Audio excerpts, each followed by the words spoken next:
How's everyone doing today? Hope everyone's having a good day today. Happy New Year, even though I'm probably gonna be late. This video will come out probably late. But yeah, since the year has ended, I thought we'd look back at all the past events Revive which has released throughout 2022 and see how they did overall. Have most of the events been fun or acceptable? Maybe not even that? Well, let's see, shall we? There are quite a decent number of events, at least more than I thought there were gonna be. So I'll kinda go over them quickly so we can get to all of them. I'm gonna give each event a rating simply based on how engaging and fun I thought the event was. An event with a good story, short story, no story may influence the score, but the gameplay will kinda make up 90% of the reason for the score. I'm curious to see what everyone's favorite events are, so use this video as a refresher for old events, and feel free to share in the comments your top 5 favorite events.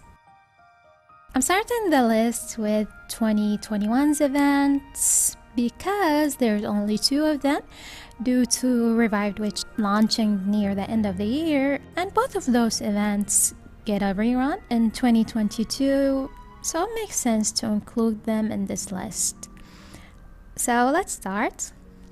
The very first event in Revived Witch was Phantom Mirror of Stars.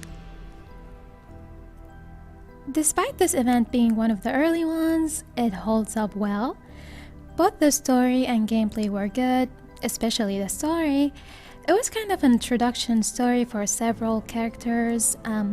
Among them were Ella, Metamorphosis, and Nanner, which all had their rates up along this event's run, excluding Ella because she was the Dream Maelstrom doll during that period.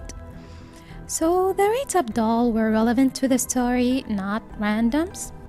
But the event stages didn't lend themselves to a new way to play the game, and the same thing can be said for the final boss. So although the final boss looked awesome and the story that led up to that encounter was great, the fight itself wasn't all that memorable. Still, it was a bit of a missed opportunity rather than it being a bad fight. I think overall Phantom Mirror is a well-rounded event. I'll give it a 7 because it's kind of a safe event. Not too brilliant, but clearly not bad either. Up next is Dazzling Stage. Lots of stages to play, and the enemies varied from one stage to another, so it was fun fighting against them. And there were lots of story bits to read. However, I feel like how the story started was a bit contrived, and reading the story felt like reading fanfiction. I wasn't particularly a fan of it, but I didn't hate it either. There are some elements in there that I did like though. It's a good event, another 7. Now we're getting into 2022 events. Starting with an event that I don't remember. It was a Kickstarter for 2022. From reading old update notes about it, it seems to have been a sign-in event. I have zero recollection of it, that's why I won't give it any rating. Same thing with Chapter 5 warm-up. It's a sign-in event that ended with Cynthia's UE on its 7th day. I remember the UE part, but not anything else. Now the next one, I do remember. Spring Festival, Budding Fortune. This event's presentation was brilliant. The music, the dolls, the skins, then we get to the gameplay. There were 4 bosses, and taking them down was a combined effort from all players on that server. Kinda like an MMO boss, but you're not really playing with others. and you only have about 2 to 3 chances to go up against one of the bosses a day. Also, the battle is timed and not all that engaging. 4.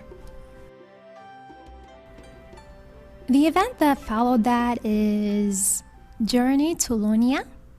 I might be looking at this one with rose-tinted glasses, but this event is one of my favorites. I like how through giving gifts in this event, you get to hear more from other characters in the game, not just the major UR ones. And I also love the idea of all the players voting in for their favorite character, which would then help with getting more rewards. I was sad to see that most people voted for Matt over Cynthia, but yeah. Gameplay was fun too, and if I recall correctly, it didn't have any gated stages, any like date gated stages. It's an 8 for me. After that event, it was Love and Return, which is one of those puzzle events. Do mission, unlock rewards.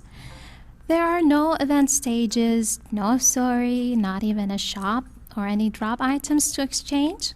But you get to read a letter from the doll you have that has a maxed out bond level. So that's something. 2. Then it's Fool's Garden. You know that horse meme? That's pretty much what this event was. There was a great build-up for this event on the official Revived Witches Twitter. The dolls released alongside it were perfect, and the gameplay was terrible. I would have thought it being bad was the joke, since it was on the 1st of April, but obviously if this was a joke, it wouldn't have continued on to now the Chrono Crusade. It's a 5 because the story saved it and Edine was in it. Let's go to the next one, Egg Collection. A window event, no story, no stages to play. Yeah. During this event, you'd play the game as if there was no event. Then you exchange drop items for rewards. 1.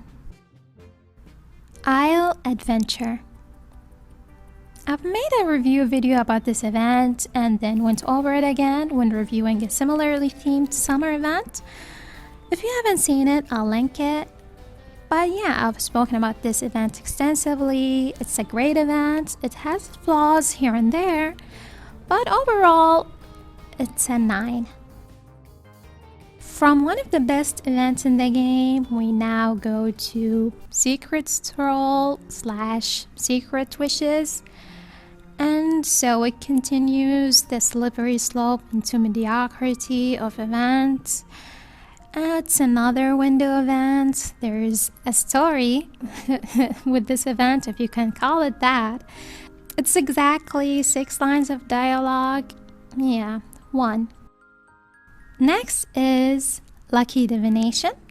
I don't know if this is any better than a window event. There is no story, but after you finish the event's missions, you get to click things. And if you're lucky, you'll get rewards. Yay! I was gonna give it a 2, but on second thought, it's a 1. Summer Breeze. A younger version of Akasha approaches the witch and asks her to collect windmills, and so the witch does so, no questions asked. I've said before how some stories come across like a tutorial. This is a prime example of that. I mean, the witch doesn't even remark on how there's now another version of her friend giving her a fetch quest. It's a shame because they could have used this opportunity to go into Akasha's story, how she grew up, who her family is, why in Global she has no wings but in CN she does, but I digressed. Instead, this event is another window event. 1. What follows that event is Happy Birthday, which is a decent event. I love the idea of its gameplay, how you get to revisit previous stages to find the ingredients needed to complete the mission of this event. I wish it was a bit more fleshed out and there were more to it, because I think you collect 5 ingredients and then you're done. I wouldn't mind getting a version 2.0 of this event if they added more to it. Maybe they could add a new enemy standing between you and that ingredient in each stage you go to. But as it is, it's 6. Then it's the event Forest Recall. This event story revolves around some past game lore, which I personally like, like game lore focused stories, but I don't know why this event story didn't grab me. Still, the story was okay, the gameplay was fine. Kind of a samey event, very similar to older events. It's a 7. Next is Idle Support. On its own, it's just a window event, but it has story bits, a single line of dialogue with each reward you unlock or reach. It's a 2. Now to the time around the release of Chapter 6. There were Chapter 6 warm-up, Go Beyond the Cloud, and Shards of Protector's Will. Although this was technically a window event, I'll make an exception for it because it just exists to hype up Chapter 6, and considering I don't recall how Chapter 5 warm-up went, this must mean it's a step up from that, right? I think this was done right. An event with stages would have diverted the attention away from Chapter 6, so many stories with characters relevant to Chapter 6 seem more fitting. It's an 8. Then we have the first ever rerun event, which is of Phantom Mirror of Stars. After it is Summer Echo. I thought this event was fun. It is the second summer event I mentioned earlier that I've discussed. If you haven't gotten a chance to play it and you're curious about it, you could watch that if you'd like. But yeah, oftentimes I find the event stories in Revived Wish to be disjointed and hard to follow. Maybe it's just me, I don't know. But this event story, though it might not have been the most intriguing one, but it's definitely one of the most well-written ones. And the new game mode added with this event was super fun. It could use some tweaking so it can be actually a challenge, but yeah. Overall, this event is 8.5. Then comes another Lucky Divination rerun. Now on to Halloween Carnival. I feel like this event story was a bit confusing, like it kinda didn't make any sense. But I enjoyed it. It added more lore and it's a must read in my opinion if you care about the character stories. And the story is why I'm giving this event an 8 instead of 7, because the gameplay, although it's fine, it's like Phantom Mirror. It's very safe and too similar to that event. Following that is Autumn Harvest, a window event with no story, 1. And last is Dazzling Stage event rerun. Yes, finally we're at the end. Thanks for sticking around till here. So, how do you feel overall about all the events in the game? Is it harsh of me to give all those window event 1? Let me know what you think about anything in this video. Don't forget to leave your top 5 events. And thanks for liking, commenting, subscribing. Till the next video.